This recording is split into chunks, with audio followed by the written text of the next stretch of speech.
Good evening, everybody. We're going to get started. My name is Amy Honey. I'm the VP of Education and Programs here at Aspen Historical Society. And I'm so excited to see you all here. Thank you for being here for our day 2 of the second annual Albert Schweitzer Days. I don't know, should I say that, Greg? Annual? We're saying annual? Okay. Greg Poshman over here, and I and JR, who's here. Where are you, JR? Anyway, we've been kind of the producing folks behind this event, and it's just really exciting to see it all come together. We are celebrating that Albert Schweitzer came here to Aspen in 1949. And that was just a really important moment in our history. So what we have first, I would like to just point out this book. So this is a book talk that we're doing. The book, however, has already launched, but it launched in French. And so this is the English. There's the French version. And so we have the English version. And one of the authors, Francis Guthleben, is that right, is here with us. This is Francis here. And then his colleague, Christoph Wyss, who is the president of the International Albert Schweitzer Foundation. And then in the middle, we have Lachlan Farro, who many of you know. Oh my gosh, all these people have bios, too long to do, but Lachlan is a Schweitzer scholar, president emeritus of the Albert Schweitzer Foundation here in this country, and many, yes, and a friend of mine. Okay, I'm moving on. Thank you. All right, but anyway, the book. So what happened last year is we had this event, and a wonderful journalist, Lorene LaSalle, who's also here, she put us in connection with the Albert Schweitzer Museum, the Maison Albert Schweitzer, which is in Gunsbach, which is in France. And she said, we should make this connection. And so that's what happened. And through that connection, we got to meet these amazing people and find out about this book. And so we thought, well, shoot, clearly what we need to do is translate this book into English and invite these folks to come and share with us for the second annual Albert Schweitzer Days. So that is what happened. The book is contains 112 portraits of people who are inspired by Albert Schweitzer, following in his path of service to humanity. So I highly recommend this. This is inspiration right here. Yes, please. And in this book, so I'm pushing the book. There were some additional voices, because the voices in the French book, additional voices include Bill Sterling, former longtime mayor of Aspen, Paul Anderson, who couldn't be here, Todd Bryfogle. So this book has voices of Aspen now together with all the other voices. Thank you, Lachlan. Yeah, so the Aspen edition of the French edition. So anyway, this is very exciting. So I'm going to turn it over to this wonderful presentation. And then when they're done, we'll have a brief little set change. And then we'll bring up our keynote speaker. So that's kind of how the evening's gonna go tonight. So again, thank you all for being here, and enjoy. I'm here with you, filled with the threefold of joy. First, the joy of thanking all those who made this publication possible, Albert Schweitzer in Team in French, and now published under the title Investing Our Humanity here in Aspen. The joy of participating in these days of celebrating, honoring Albert Schweitzer here in Aspen. And the third, the joy of remaining faithful to the association I have presided over 25 years, whose mission is to spread out the works and ideas of Albert Schweitzer internationally. For all these reasons, I did not come empty-handed. I thought it was important to show you a land of Albert Schweitzer's destiny. I'm referring to his village of Gunsbach in Alsace. Please watch this 3-minute clip directed by Francis. Mon père fut pasteur à Gunsbach, dans la vallée de Münster. pays natal de ma mère. J'étais un enfant très chétif. Le spectacle de la souffrance avait accompagné toute mon enfance. Du plus loin que je me rappelle, j'ai souffert de toute la misère qui m'apparaissait dans le monde. Je me doutais bien que le temps de l'insouciance était fini et qu'une existence de travail allait commencer. Je trouvais quelque chose de beau dans le fait que catholiques et protestants célèbrent leur culte dans la même église. Tu ne tueras point. Le travail souterrain qu'accomplit en moi ce commandement demeure le fait capital de mon expérience d'enfant et d'adolescent. L'essentiel, c'est que vous vous rendiez compte que vous êtes responsable de tout ce que vous faites envers n'importe quelle créature. Je n'ai jamais connu la joie de vivre dans l'instant, sans arrière-pensée, et je crois que c'est le cas de beaucoup d'enfants. Je pris la décision de me consacrer jusqu'à 30 ans à la théologie, à la philosophie et à la musique. Ensuite, je m'engagerai sur le chemin du dévouement simple. Die an sich erfuhren, was Angst und körperliches Weh sind, gehören in der ganzen Welt zusammen. Ein geheimnisvolles Band verbindet sie. Miteinander kennen sie das Grausige, dem der Mensch unterworfen sein kann, und miteinander die Sehnsucht, vom Schmerze frei zu werden. Und da war der Goethepreis da und sagte, bleib in deinem Dorf, erbaue ein Haus für deine Bibliothek und für dich. La destinée a été Lambaréné. Alle Pläne, die wir so angepriesen hätten, die haben wir im ganzen Leben noch immer gut gemacht. Ce qui importe, c'est reconnaître tous ensemble que nous sommes coupables d'inhumanité. L'horreur de cette expérience doit nous arracher à notre torpeur. Mettez-moi en paix dans votre cœur et y régnez. Soyez en paix avec tous les hommes. Alors, nous sommes sur le chemin par lequel nous sortirons des dangers qui nous menacent. Je veux continuer ma vie comme elle est.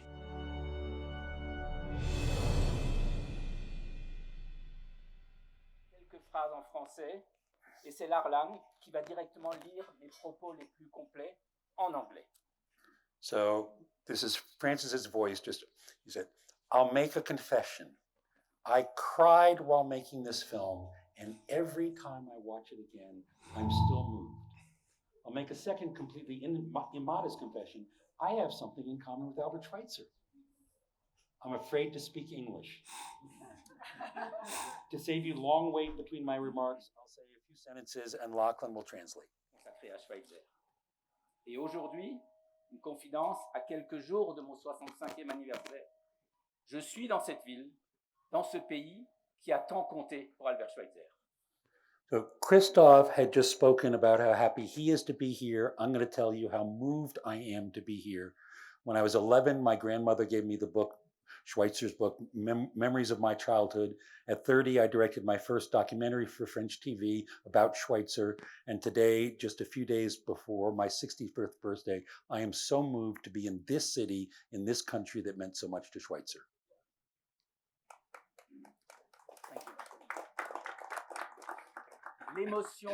L'émotion, c'est aussi d'être là avec les 112 personnes de ce livre. The emotion, it also comes from being here with the 112 people whose voices are here for you in this book.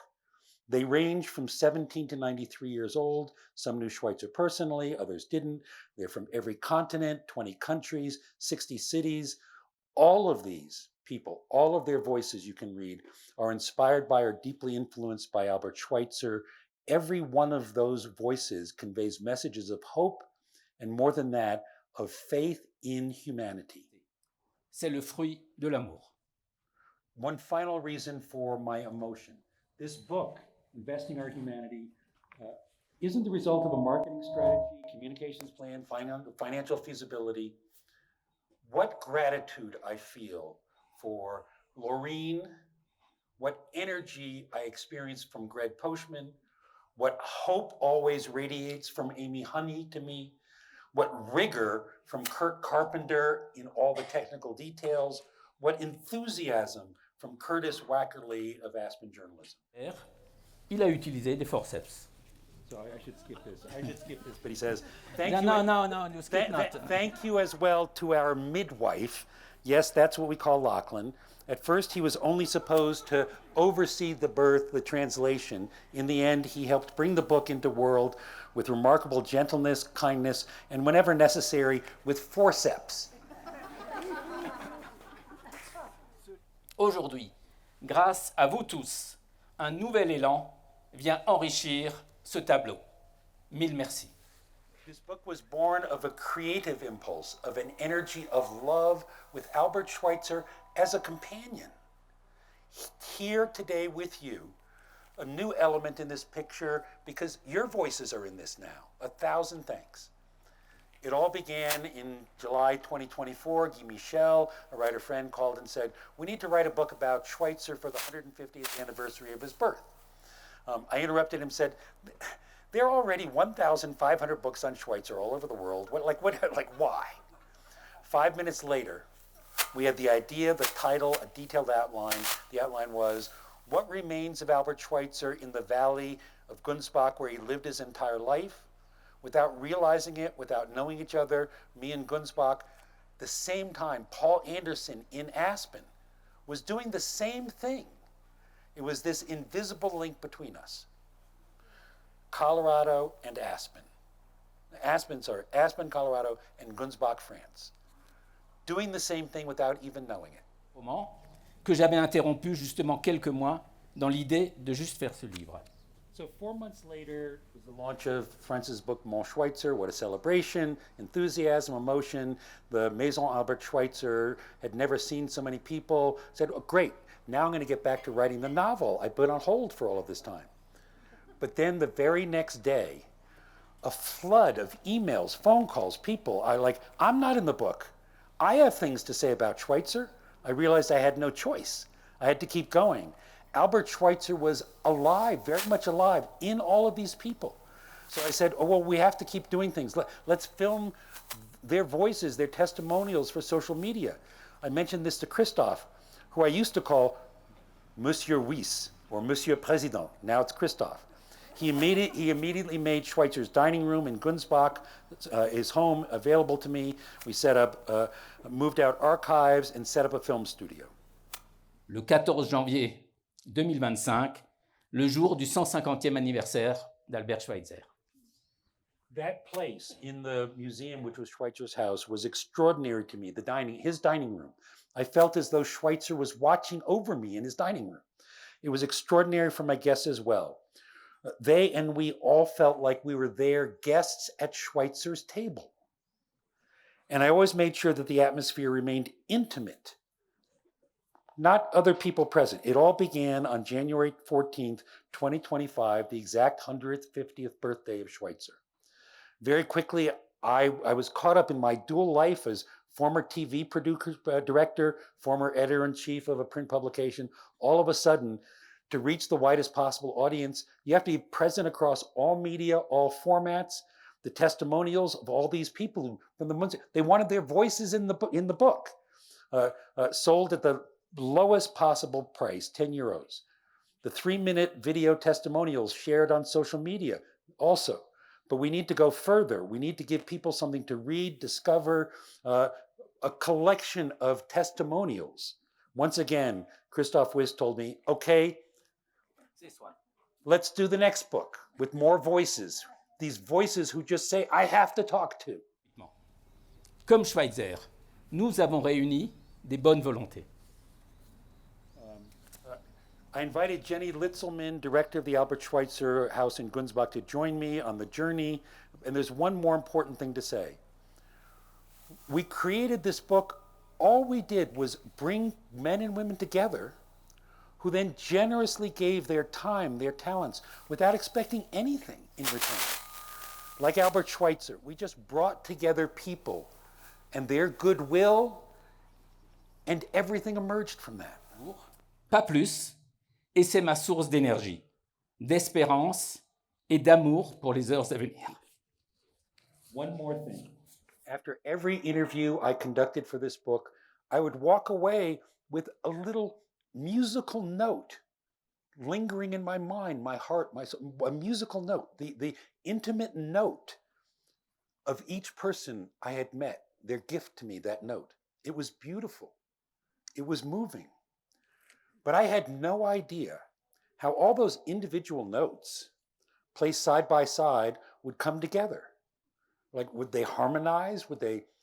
A reader gave me the answer. I hope it's okay to repeat her words. She said to me, with this book, "You have given us a symphony." Then a volunteer guide at the Albert Schweitzer House in Gunsbach said something equally. She said, "I just read one testimony a day, no more. Those few notes become my source of energy, hope, love for the hours ahead." So again, a musical note, together it's a symphony. Christoph, je le laisse continuer. I wanted the ISL to publish this book for 3 reasons.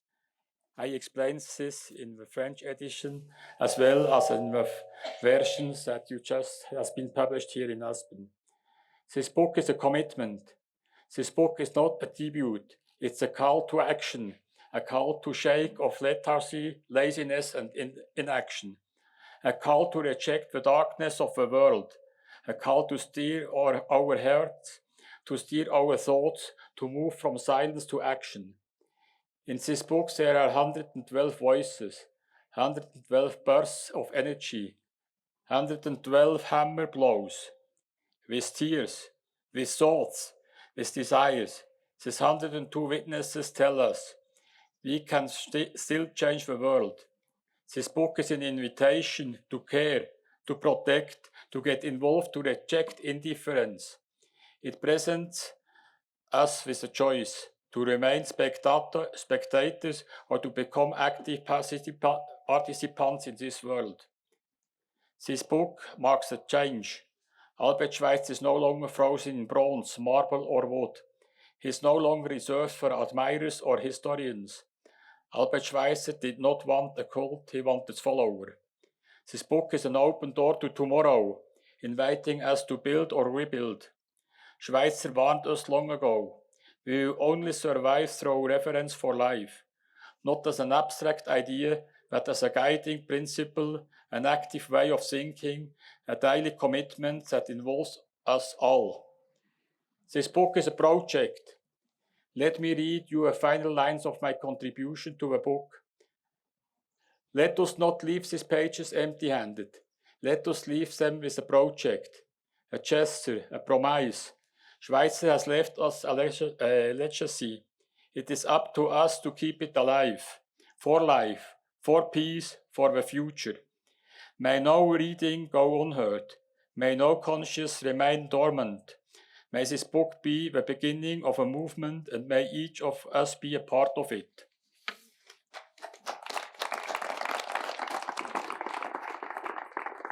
Pour chacun, quel que soit son âge, son niveau d'études, son accès à la culture. Like Christoph, I've always believed that the concept of reverence for life has many facets, and that it can resonate with everyone, regardless of age, educational background, or access to culture. And Christoph and I also agreed that words, those spoken during the interviews, those now taking shape as a book, even what you're hearing now, words weren't enough. We had to turn all of this into action. I also remembered how much I wanted to instill meaning and values in my own children's education. Then I discovered that a volunteer artist at the Maison Albert Schweitzer in Gunsbach, the same one that designed the cover of this book, had led an art project with children from schools in the Munster Valley. Il fallait poursuivre et intensifier cette démarche auprès des écoles. C'est là que j'ai eu l'idée des ambassadeurs d'Albert Schweitzer. We needed to continue and expand this initiative in schools where the children are. That's when I came up with the idea for Albert Schweitzer Ambassadors. Christoph va maintenant vous expliquer ce qu'est le programme des ambassadeurs d'Albert Schweitzer.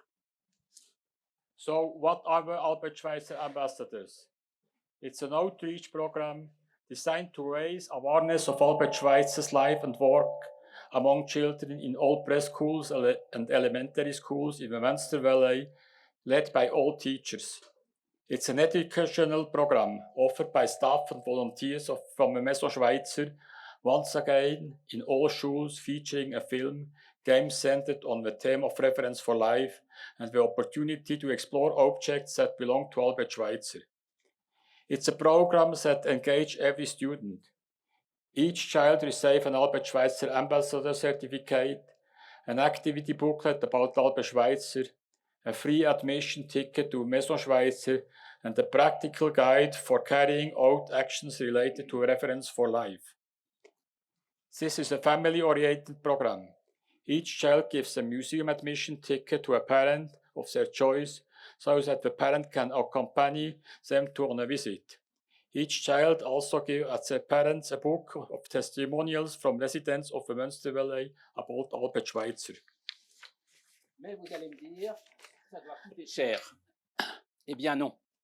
You're probably thinking, well, that must be expensive. Well, no. The admission tickets for the children were provided by the Schweitzer Museum. The activities, all the activities in the schools were organized by volunteers and staff in Gunsbach. The graphic design for all the promotional materials, that was volunteered, provided by my son. The book of testimonials, that was printed at cost. And that's how the ambassador kit given to each child cost only 10 euros, funded by the people of the Munster Valley. Mais assez parlé, je vous propose de regarder à quoi ressemblent les ambassadeurs. But enough talking, watch. I hope.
Il faut que nous accordions à notre cœur d'influencer notre raison. Parce que le cœur, c'est la vérité. C'est la vérité que nous pensons et nous portons en nous.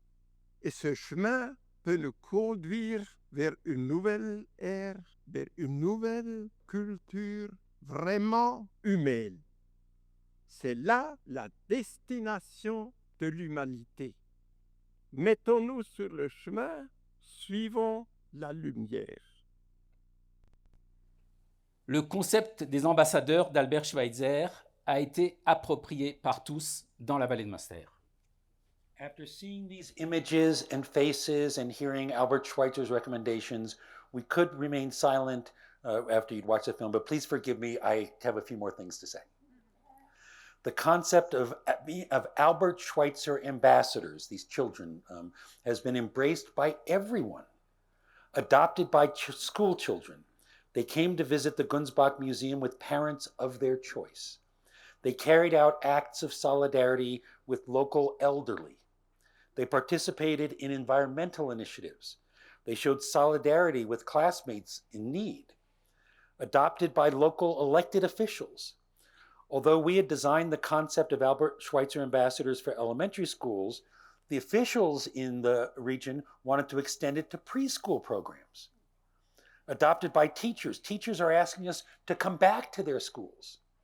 Embraced by parents. They ask us to stay in touch with their children. That is why we decided to organize an annual Ambassadors Festival, specifically to showcase the children's initiatives, what the children are doing, inspired by Reverence for Life. A concept adapted elsewhere in the world. In Lambaréné, Gabon, there are plans to award the Albert Schweitzer Ambassador Diploma to students at the Protestant high school. Another initiative of this kind is being considered in India. Qu'Albert Schweitzer y est pour quelque chose. And I've saved the most astonishing for me, the most mysterious and most magical for last. I want to believe, I need to believe, that somehow Albert Schweitzer has something to do with what I'm about to tell you. Exactly 1 year ago, while I was traveling from school to school, presenting ambassador diplomas, I started searching the internet for pictures of Schweitzer with children, right? That's what we do. And I stumbled across a batch of photos on sale on eBay. For half an hour, I saw only pictures that I knew. And then suddenly, in one photo, I saw Albert Schweitzer with a black teenager, wearing like him a white shirt with a black bow tie, this teenager. It was a press agency photo from 1959 with details faded by time. Et puis, jusqu'ici, aux États-Unis. No one at the Maison Albert Schweitzer had ever seen this photo. So I started searching. My investigation led me all the way to Naples and then here to the United States. So let's look. Regardons ensemble. Let's look it together. 59. The Bay of Naples sparkles under the Mediterranean sun. 13-year-old Bobby Hill is far from home. His family comes from Waycross, Georgia, but Bobby now lives in Naples, Italy. His father serves in the United States Air Force. Bobby is a thoughtful boy, serious, curious, compassionate. One day, while reading, he discovers the remarkable story of a doctor serving thousands of miles away in the African rainforest. His name is Albert Schweitzer. The teenager is captivated. Schweitzer has devoted his life to caring for the sick in Lambaréné, Gabon. Finally, he decides he must do something. He writes a simple letter to General Lindsay, commander of Allied forces in Southern Europe. I want to help Dr. Schweitzer. I asked my father if he had enough money. Could you deliver a package of medicines for me? I am a child. Thank you. The letter touches the general deeply. What follows is extraordinary. Bobby's appeal is broadcast on the radio. Donations begin to arrive. Children empty their piggy banks. Families contribute what they can. An Italian pharmaceutical company donates medicines. Soon, a military aircraft is filled with supplies destined for Schweitzer's hospital in Lambaréné. The shipment weighs nearly 2 tons and is worth more than $400,000. Then comes an unforgettable invitation. Bobby himself is asked to accompany the mission and personally deliver the medicines. with special authorization from the White House and the Pentagon. On July 18, 1959, Bobby steps off a military aircraft in Lambaréné. An orchestra is waiting.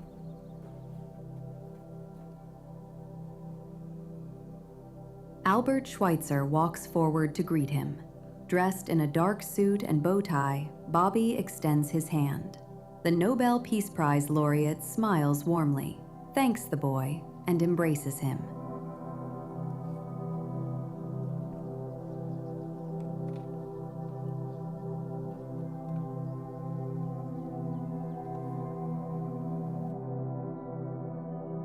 Together, they tour the hospital.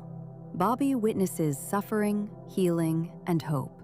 He sees patients receiving care and lives being transformed. The experience leaves a lasting impression on him. Photographs from that day reveal Schweitzer's joy and gratitude.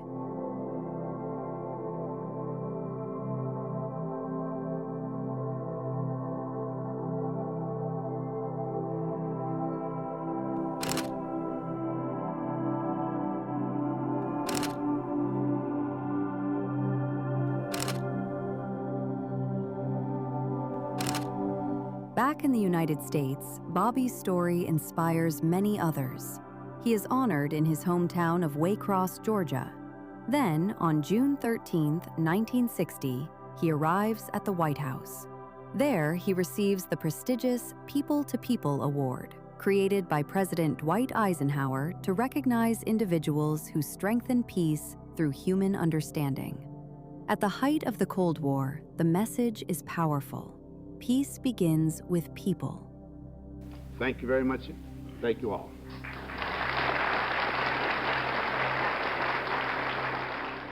More than 60 years later, Bobby Hill's story still reminds us of a simple truth.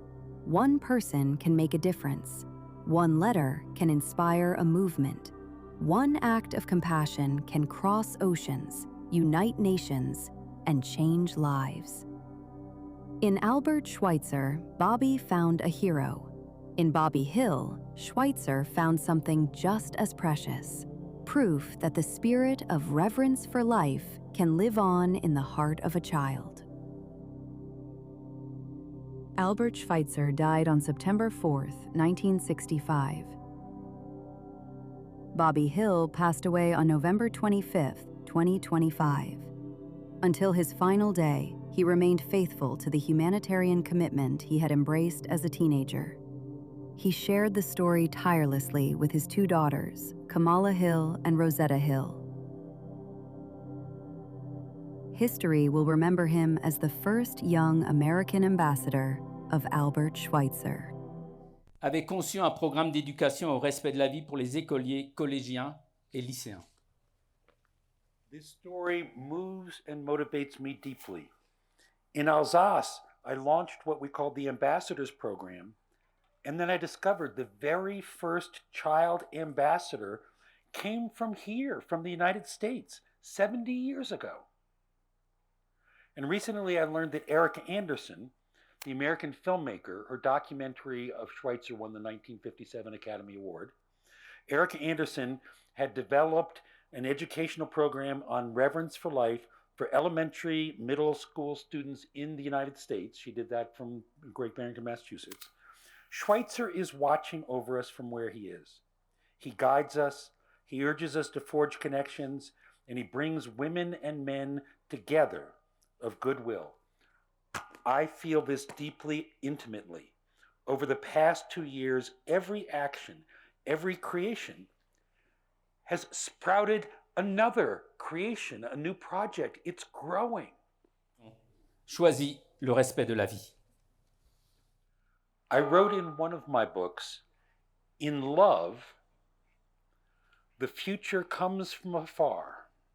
With Schweitzer too, the future comes from afar. The future, it seems afar. But that future begins. The future begins every time a single human being of any age, a 13-year-old boy, a younger child, a single human being chooses reverence for life. Et je laisse Christoph continuer, and I let Christoph continue for reverence for life. I follow up what Francis said by pointing out that we must apply this reverence for life to every aspect of our lives, and that we can spread out everywhere, all the time, through our own example. Specifically, at the recent meeting of volunteers and staff at the Maison Albert Schweitzer in Gunsbach, I emphasized the various facets of reverence for life. What is reverence for life? It's my attempt to put Schweitzer's ethic into words. For me, reverence for life is the driving force that has motivated me for over 30 years to dedicate myself to the work of Albert Schweitzer, and for the past 25 years I have served as president of the AISL, the Association Internationale de l'Œuvre du Dr. Albert Schweitzer de Lambaréné. For Albert Schweitzer, reverence for life was the most important legacy he left us. He always said that his hospital is transient, but the ethic must live on. I'm convinced that we need this ethic today more than ever before. It is therefore our task to bring them closer to as many people as possible, especially young people, to explain them and above all, to exemplify them. The ethic of reverence for life entails having respect. Respect for animals, respect for plants, respect for our earth, respect for people, but also respect for oneself. Respect for animals is promoted by many animal welfare organizations. They adhere to the same principles that Albert Schweitzer established in his ethics. However, they are not aware that corresponds to the ethic of Schweitzer. Yet even here, we continue to hear of cases of where animals are tormented, such as animal abuse, factory farming, and so on.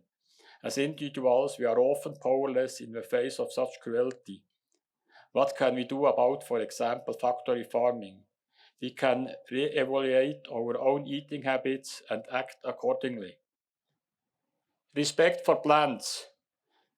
They play an important role not only as source of food, but also as regenerator of our planet. And if we destroy them, we are destroying the very foundation of our existence in the long run. Food resources are not infinite, and it's a shame how much food is needlessly destroyed and wasted. In total, about 130 kilograms of food per person is wasted in Europe, which amounts to about total 60 million of metric tons per year. This also wasted 12% of water consumption, and the transportation production of this waste food accounts about 8% of CO2 emission. Each of us can start at home and think about what we can do to combat waste. Make sure you buy only as much as you really need. Store food properly so it stays longer fresh. Cooked food can be reheated, used in stews or soups, or frozen, just like in old days. Respect for the earth is primarily about environmental pollution, CO2 emission, the toxic extraction of minerals, water pollution, and deforestation. All of this happens in part without the consent of indigenous peoples. The ever-accelerating pace of climate change heralds an apocalypse that should give us pause for thoughts. Even though many governments deny global warming, it is real. We are already suffering from extreme heat, which is causing glaciers in the Arctic and Antarctica, as well in the mountains, to melt. Heat-tolerated plants are spreading and displacing native vegetation. In Alsace, the grape harvest is already taking place a month earlier, and winemakers must seek out grape wines that can withstand this heat. Droughts are already causing annual agriculture losses of 9 billion euros in Europe, and this figure is on the rise. Added to this are more frequent and larger wildfires, especially in Mediterranean southern Europe, which are destroying entire regions. There is an increase in severe thunderstorms, leading to flooding and landslides. Global warming is causing permafrost to thaw, resulting in landslides. In Switzerland last year, an entire village was destroyed within seconds by landslides. In many areas, water has become scarce, and people fear that they will no longer be able to produce their own food, and even worse, that they will die of thirst. It is to be feared that in the future we will no longer wage wars over oil, but over water. Respect for others is certainly the most important thing for everyone. How quickly are we willing to pass judgment on someone, speak ill of them, or even destroy them? They doesn't require violence. Bullying in particular is much more subtle, and therefore even more dangerous. Often, a reason for bullying or defaming others is one's own insecurity or jealousy. It is the responsibility of each and every one of us to be mindful of our own behavior, to ask ourselves whether we are upholding these principles in our interaction with our partners, children, co-workers and friends, or whether we are unconsciously doing the opposite and joining the ranks of the bullies. When you hear about or witness bullying directed at family members, co-workers, friends, or even strangers, it is our duty to courageously speak out against it and intervene. We must be careful not to stand by, tolerate, or even participate out of a misguided sense of solidarity. On the contrary, we must step in and offer help to those being bullied. Self-respect is very important. Each of us is a unique individual. For some, life comes easily, others must work hard or even struggle. I must be aware that I am a valuable person, that I contribute to the common good, and that no one has the right to belittle or humiliate me. This is the prerequisite for treating other people's nature, animals, and plants with respect as well. For me, these are the most important points I derive from Albert Schweitzer's ethic. I try to uphold these principles and treat every person, family, friends, co-workers, and even strangers with the respect they deserve. What is very important to me is respect is not a one-way street. Respect must be mutual, regardless of social status, wealth, skin color, gender, or age. We all must work together to spread Schweitzer's ethic and encourage people to ask themselves, what can I do? Last Thursday, I spoke with Rachel Gold, Executive Director of the Albert Schweitzer Fellowship.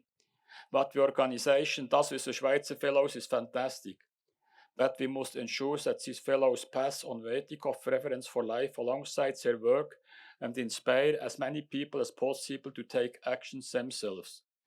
The same applies here in Aspen. Greg told us that there are over 370 volunteers working in various areas of service to others, animal welfare, and nature conservation.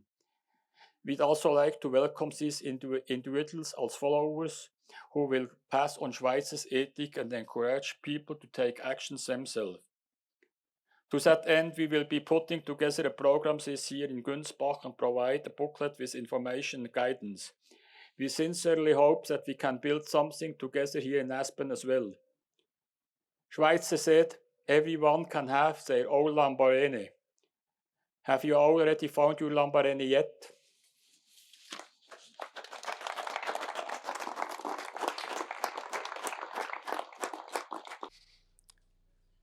Hello, everybody. I don't know if any of you were here last year. I had the great privilege of being the speaker last year, and my field is street medicine. I've known Greg for quite a long time, so it was really fun to come back to Aspen. Greg asked me to think of someone else who would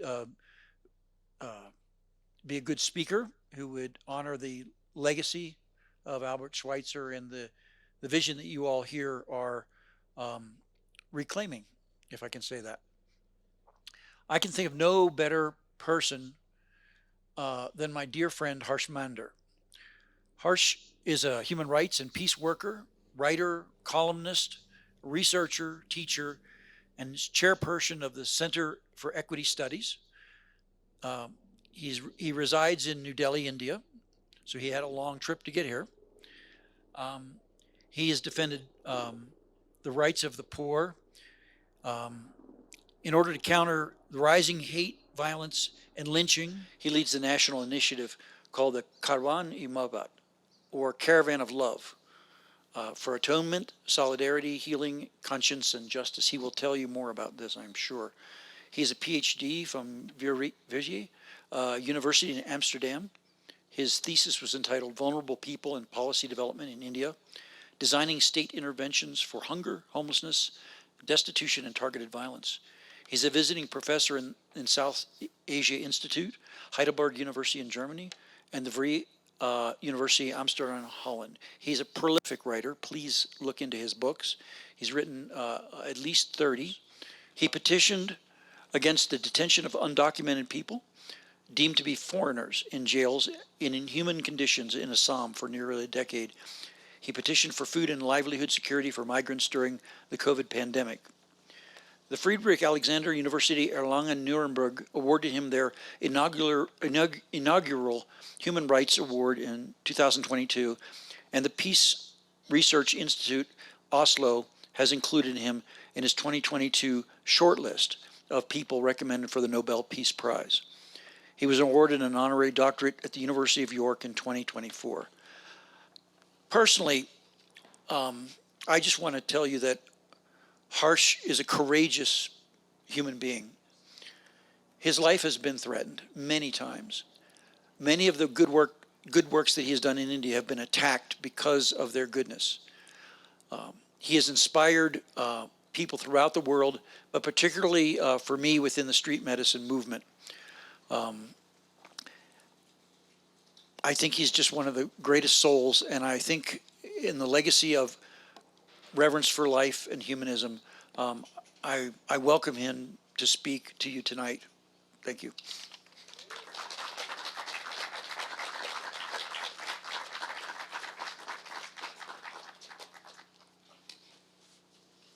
Thank you, Jim, who's become like a brother to me. Thank you, Greg. The two of you invited me, and I've come all the way, halfway around the world to talk to you today. Thinking of Albert Schweitzer, what I'm going to talk to you about is what I would call equal reverence for every life, and what that would mean for our world. We are living through profoundly troubled times. So much that is most precious in our world is today badly broken.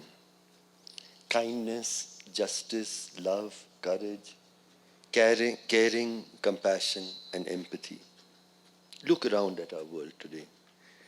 Democracy is crumbling in country after country. We see the hubris of highly centralized, opaque decision-making that abandons the poor and is worryingly crony capitalist. Never before in human history have so few men owned so much. Unimaginable levels of wealth are concentrated in fewer and fewer hands, while millions continue to endure desperate hunger, dead-end insecure jobs at dirt wages, homelessness, and disease. $1 trillion is the wealth today of one single man. If this man spends $1 million every single day, it would take 2,700 years for his wealth to get exhausted. Yet 1 in 12 people in the world today, every night, sleep hungry. 1 in 2 are denied affordable health care. And 1 in 5 children are malnourished. The pandemic dramatically laid bare, with ruthless moral clarity, the catastrophic public costs of inequality. Millions of lives could have been saved if, over many decades, governments had made much greater investments in public health provisioning, and the explosion of mass hunger, joblessness, and the mass dislocation of millions of working people could have been averted had labor protections, social security, and wage levels of workers been secured, and had governments ensured more money in the hand of every working person. I'm convinced that when the history of these times will be written, this will be recorded as one of the most cruel periods in human history. There was, of course, much greater destitution, famine, epidemics in the past. But today, the world has the resources many, many, many times over to ensure that no child sleeps hungry, no child dies because they cannot afford health care. We have the capacity today to end all of this, but we choose not to. Soaring inequality runs hand in hand with surging politics of hate that threatens and targets vulnerable minorities, immigrants, and the working poor. It has everywhere become more and more dangerous to be a minority of any kind. They face persecution for the color of their skin, the God they worship, their race, their caste, their gender, their language, and who they choose to love. Every day there are new stories, somber stories of surging hate, fear, inequality. This fraught and pitiless age is a moment of profound moral crisis. Humankind has clearly lost its way. I stand here in memory of Albert Schweitzer. He spoke to humankind during another moment of civilizational crisis, when the world was broken like it is today. Broken by deadly wars, colonial oppression, and the devastation wrought by the nuclear bomb, and the genocide of the Holocaust. He spoke luminously of reverence for life, for every life. We need again today to heed his words, to affirm that every life is worthy of reverence. No life is dispensable. No life is of any lesser dignity and worth than the other. In recent years, both my parents died. My mother in her late 80s, my father when he was 94. Over the years before they passed, they were in and out of hospitals, sometimes for many months at a stretch. I tried always to be by their side, immensely grateful each time that they recovered, granting us a few more years, a few more months, a few more days of their lives. But one thought would haunt me through all of this. My parents could afford the scandalous hospital bills only because of their privilege. If we were poor, there was no way my parents could have lived so long.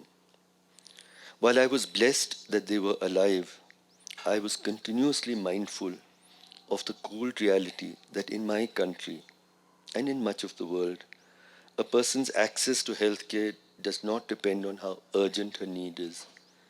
It depends instead on how lofty is her privilege. To be poor condemns you to early preventable death.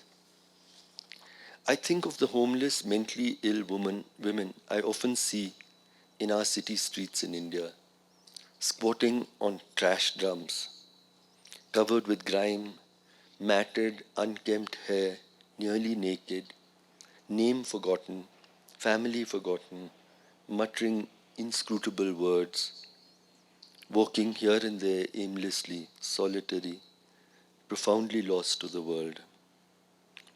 I long achingly for a world where she has exactly the same chances of life that my mother had. That she is treated in the same hospitals with the same respect, the same dignity and care which my mother received. And she received the same healing that added many precious years to her life. A world I dream of in which there is equal reverence for her life. Can we draw people of every social class and identity into a wide public debate about building a new social contract that ensures that no human being is allowed to fall below an agreed floor of human dignity? What is this floor? For me, I imagine a social contract in which no child will sleep hungry.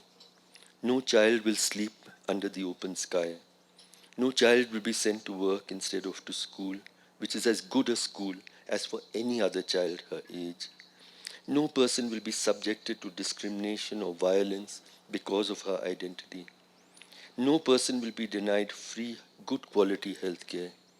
And no older person will have to work or beg or live with indignity. We must demand that we find the resources for all of this.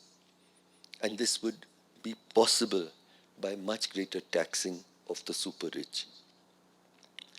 Thinking of Albert Schweitzer's life all these decades later, I feel a particular kinship to his years of work with people living with leprosy in Africa. Some of the most formative experiences of my early life was also with people with leprosy. In the 1980s, the number of leprosy patients around the world was over 5 million. Half of them were in India, my country. Many of them indigenous people in the impoverished forested regions of central India, where I served as an Indian civil servant. My first posting was in a subdivision called Barwani. I was 27. A procession of protesters arrived outside my office one morning. This was strikingly different from any that I had encountered. It was a motley gathering of burnt-out leprosy patients led by a communist school teacher. I say burnt out, echoing the title of Graham Greene's classic novel about a leprosy colony in the upper reaches of the Congo River. It was called A Burnt-Out Case. These are people who had been infected with leprosy, people who displayed signs of the terrifying consequences of this infection dreaded for millennia, such as discolored skin, damaged eyes, broken noses, stumps in the place of fingers and toes. When I sat with them in my office, I found their demands were heartbreakingly modest.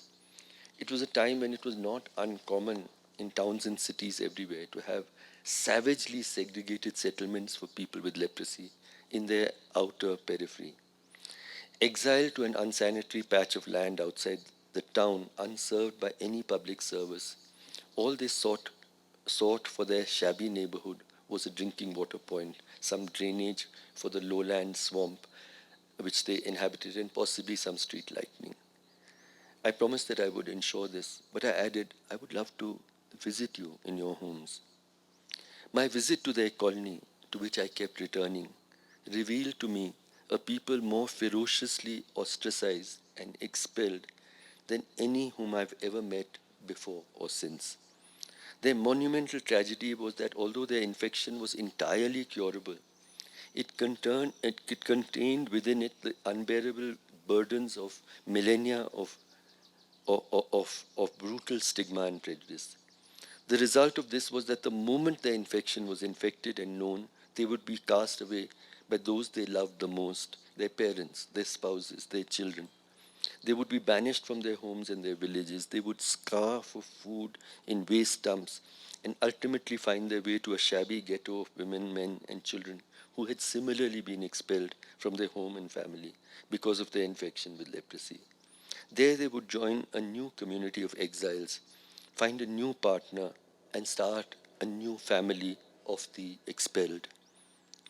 But they would be mercilessly and violently despised by the town residents. So would their children. None would give them work. None would admit the children in their schools.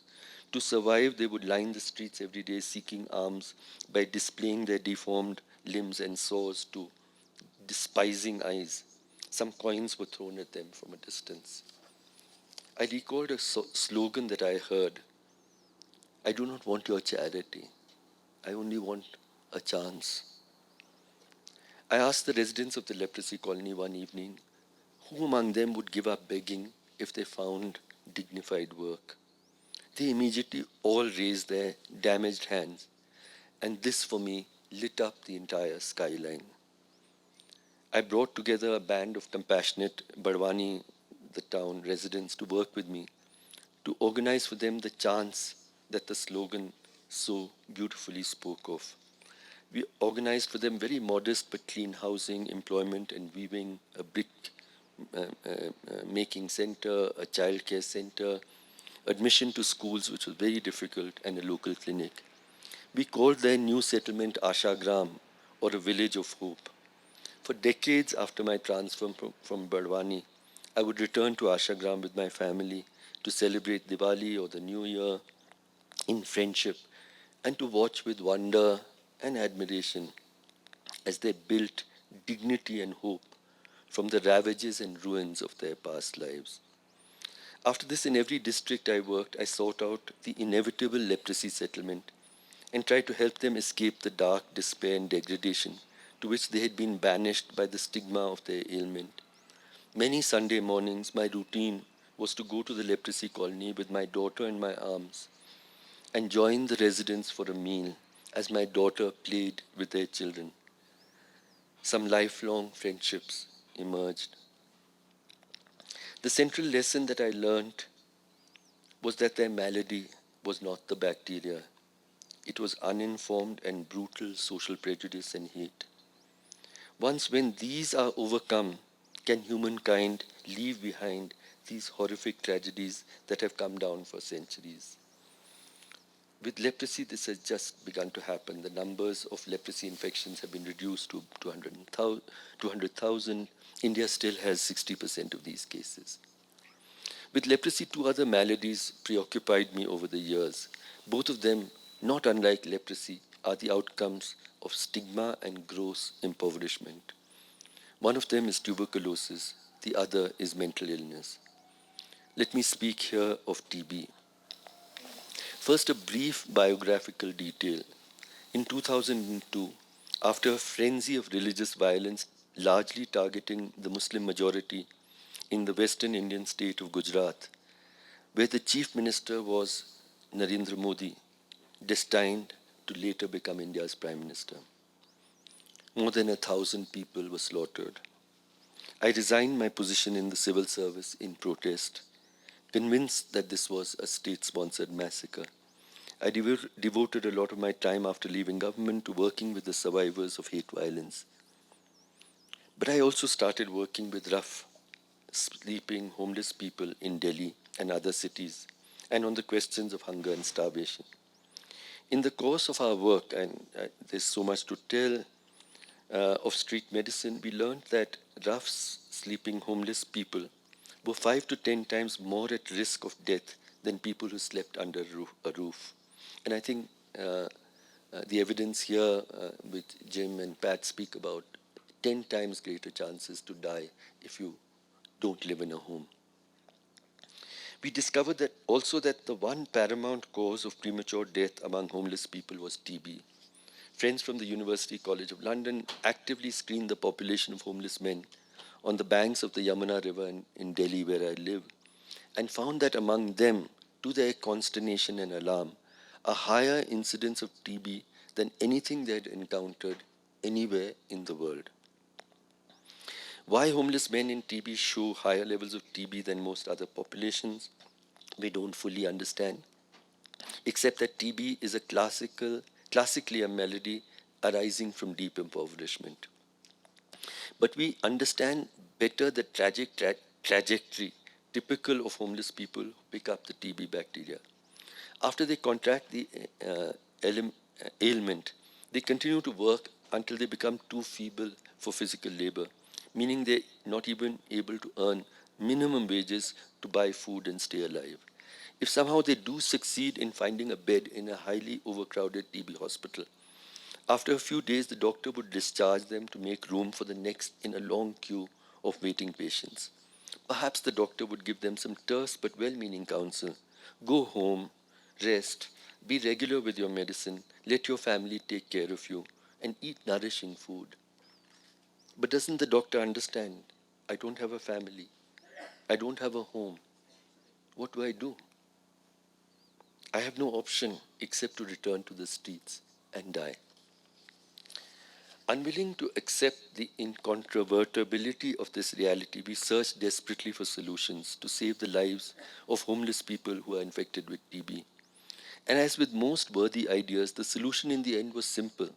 For at least a year after a homeless person is diagnosed with TB, we would create a place of rest, treatment, healing, care that substitutes for the absent family. We call these recovery shelters and opened them in 4 cities in India: Delhi, Jaipur, Hyderabad, Patna. There were numerous challenges to these efforts, but the results were immensely heartening. Many people who came to us close to death recovered and walked out a year later, able now to return to the world. The crises of our world are not just of inequality or of the climate crisis. We are driven by the politics of hate within and between nations. The Nazi history of Germany in the 1930s must always be a reminder that democracy is not just the rule of the majority, because that one day can mutate into fascism. Democracy is equally always the protection of every minority, of all their freedoms, including the freedoms to be themselves, to worship, speak, and love as they choose, and still be equal citizens in every way. Look at the flexing and rhetoric of war in our world today. One head of government is kidnapped, another is assassinated. The most powerful countries in our world, including my own, are silent or actively support the televised slaughter of children, aid workers, doctors, press persons. We are witness to a new arms race. I recall the words of President Eisenhower way back in 1953, when he said, and I quote, "Every gun that is made, every warship launched, every rocket fired signifies, in the final sense, a theft from those who are hungry and not fed, those who are cold and not clothed." He further warned that a world enmeshed in an arms race was expending not merely money, but, I quote, "the sweat of its laborers, the genius of its scientists, the hopes of its children." Let me speak of my own country.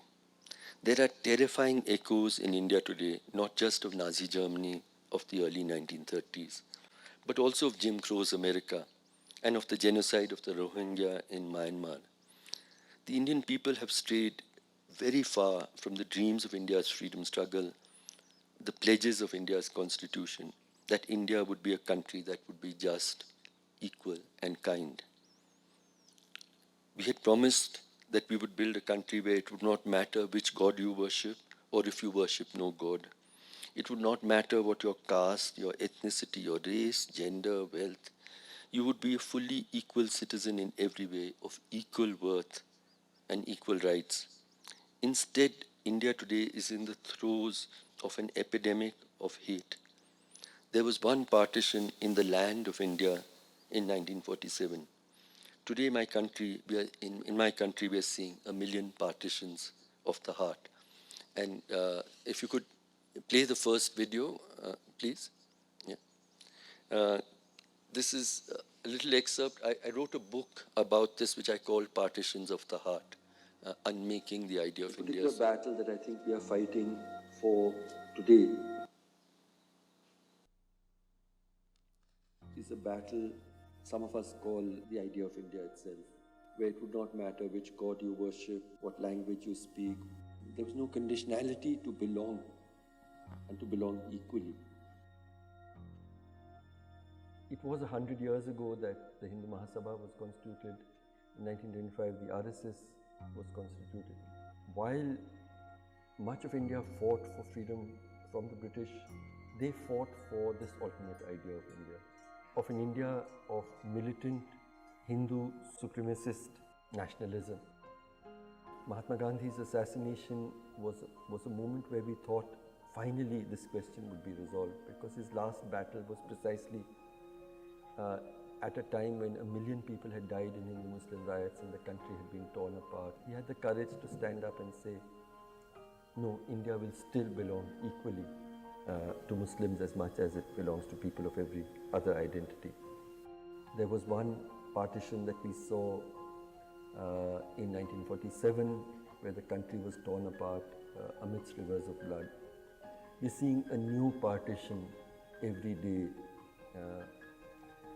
and this is a partition of hearts and minds. My German friends tell me repeatedly, every generation is asking the earlier generation, how did you let that happen? How did you let the Holocaust happen?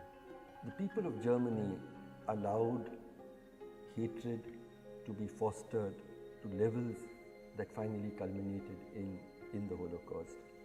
In India, we are passing through a similar moment, and each of us need to be conscious of this moment, of our responsibility in this moment, because later generations are going to ask you, and they're going to ask me, what did you do at this time?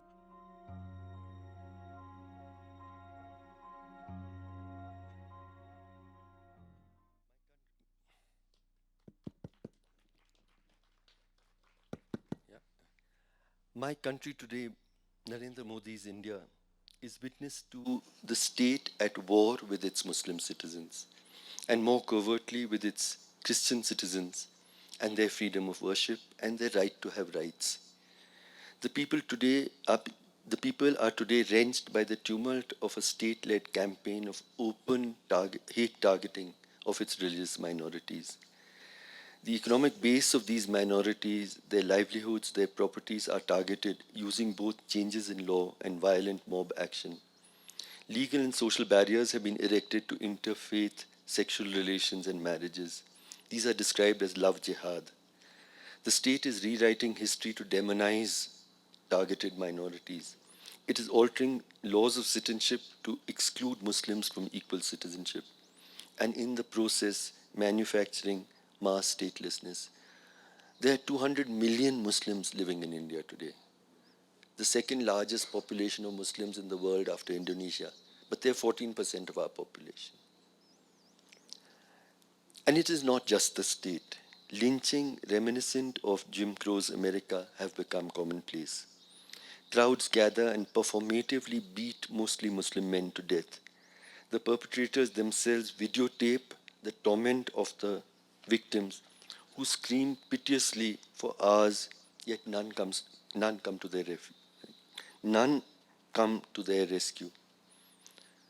A child born to the lowest caste, in inverted commas, is beaten to death because he touched the water container of his high caste Hindu teacher.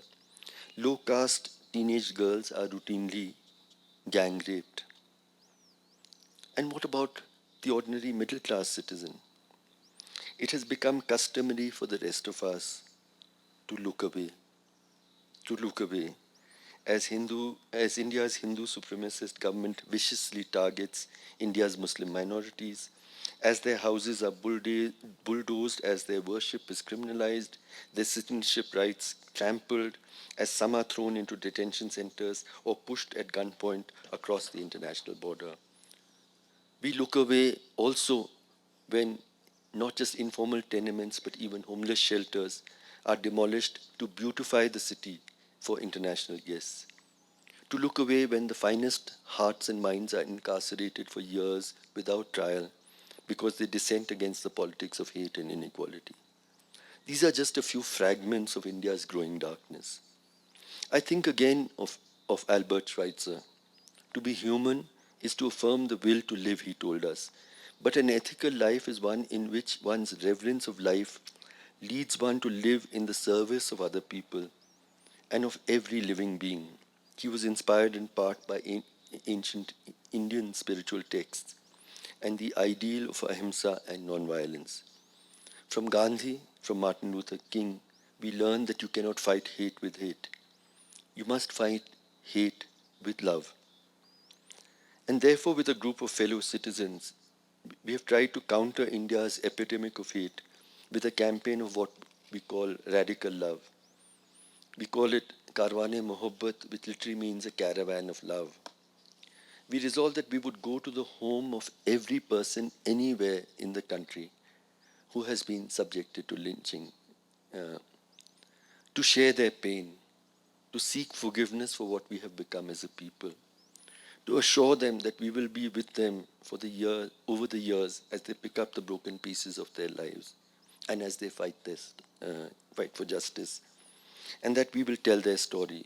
We will continue to tell their story. We will continue to tell their story until the conscience of our people does not ache unbearably. And if I lived in America, I would do a similar caravan of love for the African American boys and men who are killed by the police in every corner of the country. Go to their homes, say that they are not alone, that we care, that we weep with you, that we will tell your story. We will fight with you for justice. Can we make a campaign of radical love? And a short video, my friend, if we could have the second one.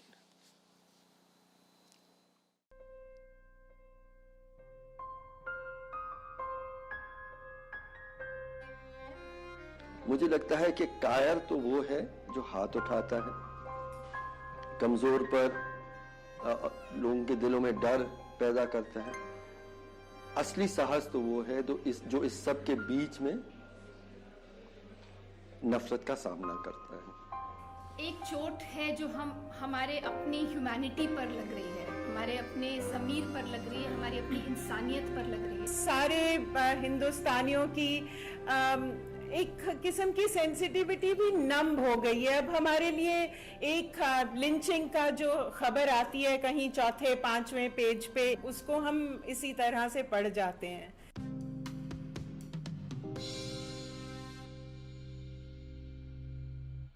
इन यात्राओं में अब हम लोग 1.5 साल से जा रहे हैं लोगों के घर, जो चेहरे नहीं भूलते। ज़्यादातर वो उन बूढ़े माँ बाप के हैं जिन्होंने जवान बेटे खोए हैं। वो ये कंप्लेन नहीं करते कि मेरे बेटे को क्यों मारा। वो इस स्टेज पर आ चुके हैं कि वो कहते हैं अरे गोली मार देते, तलवार से मार देते, इतना टॉर्चर करके क्यों मारा। किसी को भीड़ द्वारा ये पीटा नहीं जा रहा है क्योंकि उन्होंने कुछ किया, इसलिए उनको भीड़ द्वारा पीटा जा रहा है क्योंकि वो कुछ हैं। हमने देखा है कि लोग किस तरह से उन्हें सिर्फ मारा ही नहीं गया, डराया गया है।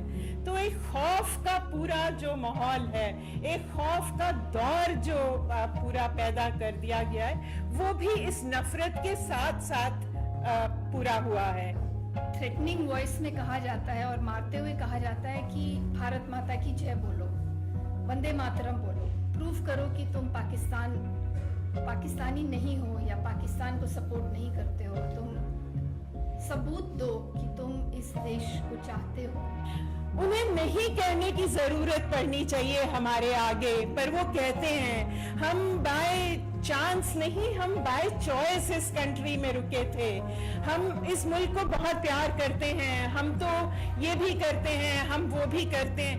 पैर पैर पर उन्हें अपनी राष्ट्रवादी होने का सबूत उनसे मांगा जा रहा है। शायद वक्त ये आ गया है कि इस देश की जो मेजॉरिटी कम्युनिटी है, हम लोग जिनको ये कॉन्फिडेंस है कि हम विक्टिमाइज नहीं होने वाले हैं, मुझे कोई मेरे घर से खींच के नहीं निकालेगा और कहेगा कि भारत माता की जय कहो, तो हम लोग किस देश में रहते हैं, किस देश में रहना चाहते हैं, हमने किस कॉन्स्टिट्यूशन को इनहेरिट किया है, उसकी तरफ हमारी क्या रिस्पॉन्सिबिलिटी है कि हम लोग जानते हुए कैसे अनजान बन सकते हैं, ये अब हमारे लिए मुमकिन नहीं होना चाहिए।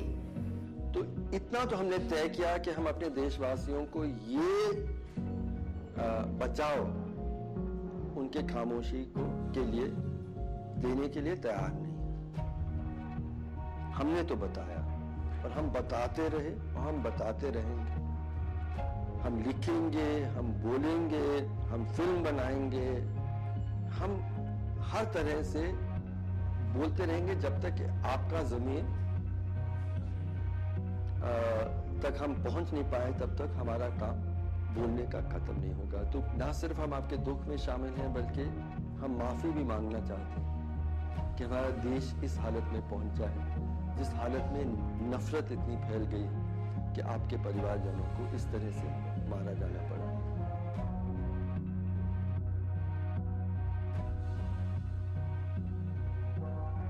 This video was just in the second year of the Karwan. It is now 9 years since we started this campaign. We've made more than 100 journeys. Our journeys do not end because hate does not end. And I wonder when in this country you join together and start a caravan of love. Families who've lost their loved ones to hate wonder where so much hate comes from. Why did they torture him so much? Why did no one come to his aid? They feel alone and abandoned as they battle loss and the hate of their neighbors or strangers who attack their loved ones. As we embrace and hold each other's hands, eyes fill up as they weep. In each journey to the homes of the families who've lost their loved ones to hate and violence, we learn with humility how much our simple gesture of reaching out means to these distraught families. The institutions of the state refuse to secure them the closure of justice. Even more painful is the profound lack of compassion and solidarity in local communities where these attacks have occurred.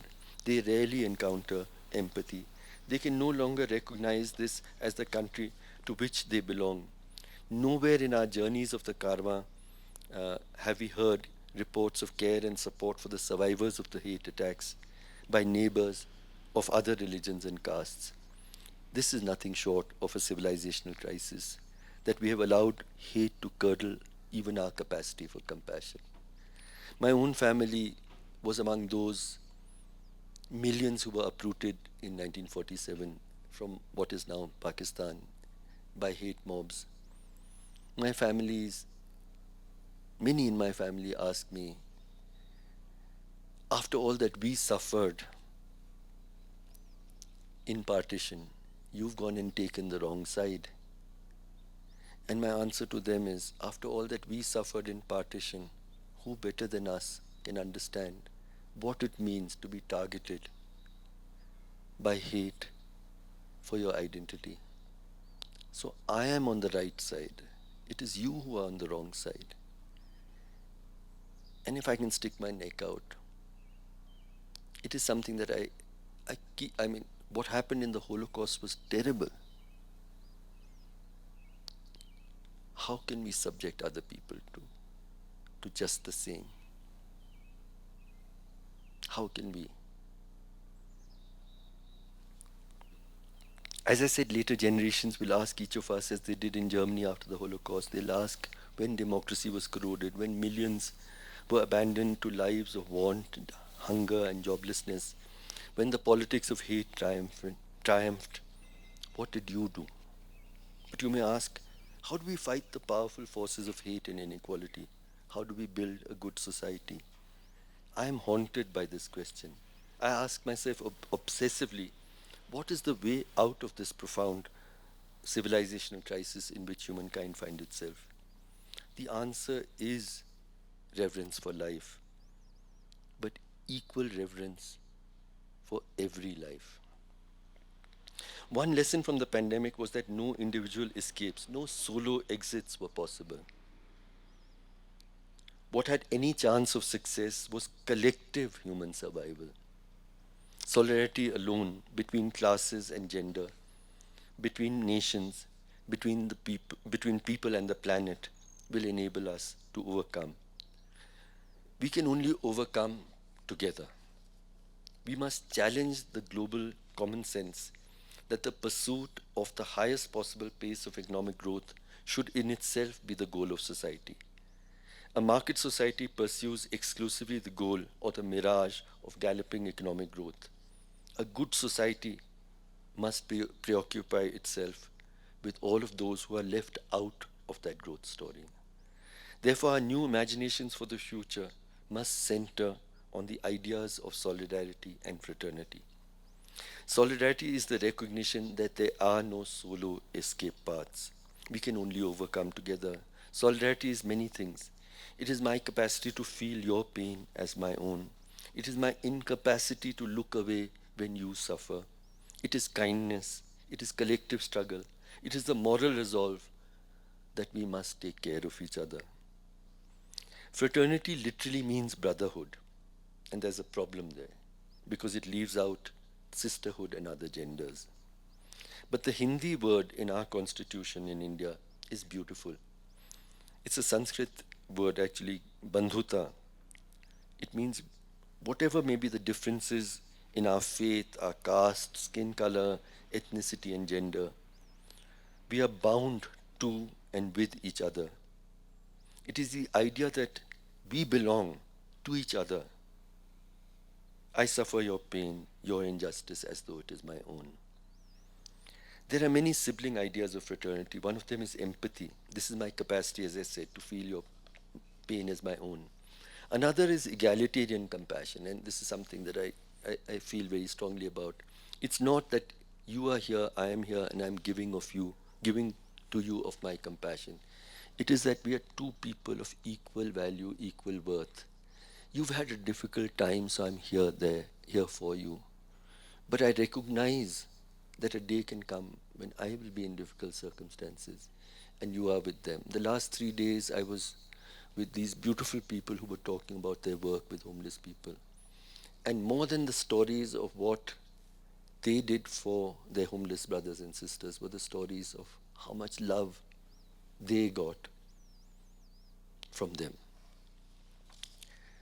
And then there's caring. I love this luminous description of what constitutes a good society. A good society, and please remember this if you can, a good society is simply one where we take care of each other. There's nothing more complicated. If somebody asked me to summarize my entire political philosophy, it's this one line: let us build a society and a world where we take care of each other. To mend and heal our broken world, most of all, maybe be driven by what I call radical love. This is love as politics, love as social philosophy, love driven by boundless courage, love robust enough to risk danger, anger, loss, isolation in order to protect another human being. Love based on such fierce courage and conviction that for my love and care for you, I should be willing, if called upon, to go to prison, to be isolated, to be shunned, or even to give my life up. The white and black people who fought racial segregation in the US and in apartheid South Africa, the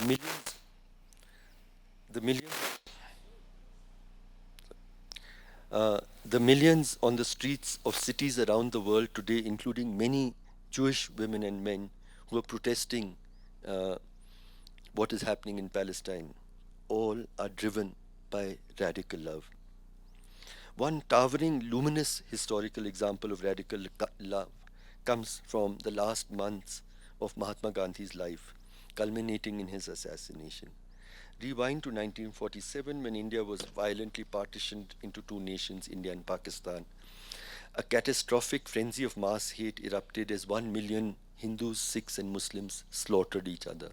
Rivers of blood flowed. 15 million people trudged across the newly created borders, often with just a bundle on their backs or even less, leaving behind forever the homeland of centuries. Among them was my own extended family. The mass rage that this fostered fueled India and demand that grew into a raging fire, that just as Pakistan was created as a country for Muslims, India should be a Hindu nation. But Gandhi was resolute. Our promise was, right through our struggle for freedom, that India would be a kind and equal country, assuring equal citizenship for people of every faith, including its Muslim minority. Mahatma Gandhi was not in Delhi to celebrate India's freedom on 15th August. Instead, when 47, instead he was in Calcutta, desperately trying to end the ceaseless butchery that was unfolding there. He undertook ultimately an epic fast, pledging he wouldn't eat a morsel until the last hand raised to kill and maim was not lowered. It was this that finally brought peace in Calcutta as Gandhiji pitched his frail, aging body against this massive tsunami of hate. Gandhi returned from a Calcutta to a Delhi teeming with refugees, heaving with hate and violence. People displaced from their homeland in what was now Pakistan. But he implored millions not to migrate to Pakistan, that India was still fully their homeland. Gandhi believed in this idea so resolutely that he was willing even to give his life for it.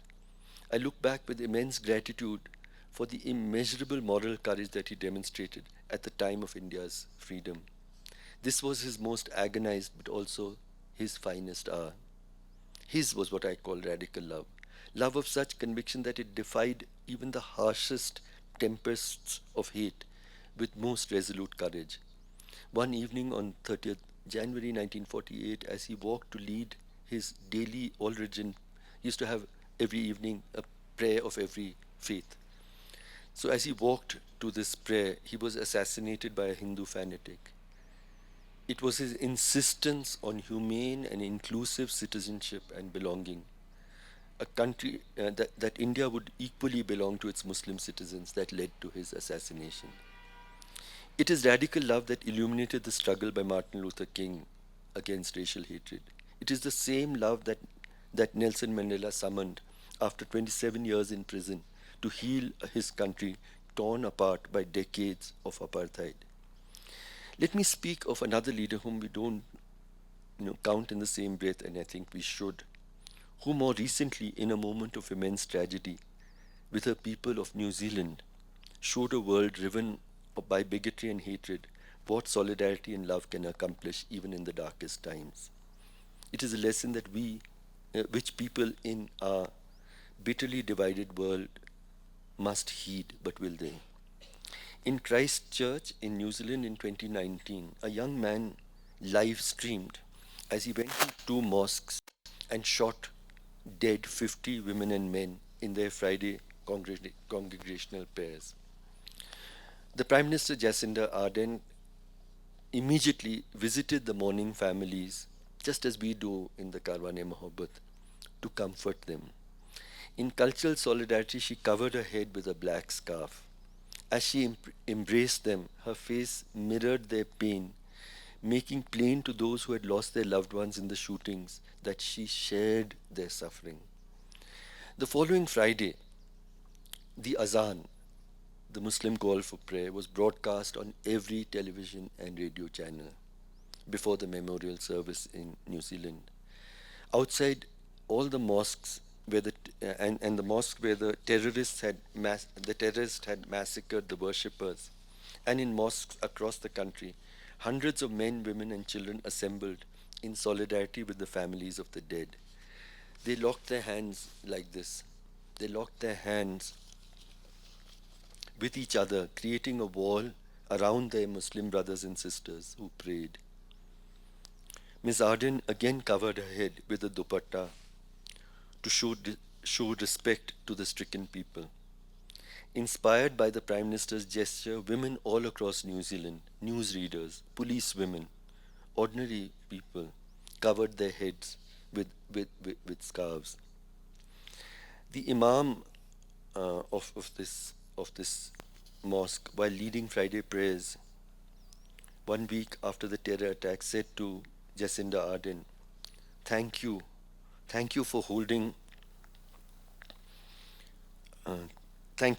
our families close and honoring us with just this simple scarf." And then he said, "We are broken-hearted, but we are not broken." He explained, "We are alive, we are together, we are determined not to let anyone divide us." My problem with my country, your country, and much of the world is that we are not broken-hearted. We are not broken-hearted. We can see children being slaughtered.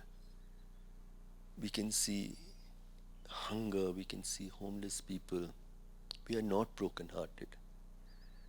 And that reveals how broken we have become.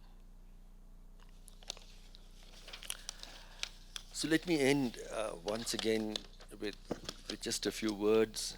In our surrounding darkness, there are moments when even I wonder, can our world ever mend?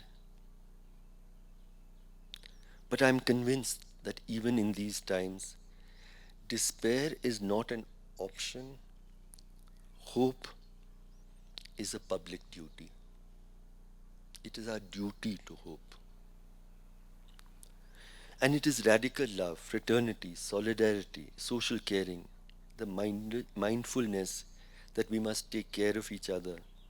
And with these bricks, these bricks are necessary to build radical new imaginations for our shared futures. May each of us, all of us, join battle in small ways and big for this new world. A world that is kind, equal and just. Let us together build this new world. A world in which your pain brings tears to my eyes. Your hunger and homelessness torment me. If there are chains on your feet, I feel my freedom is stolen from me. Thank you.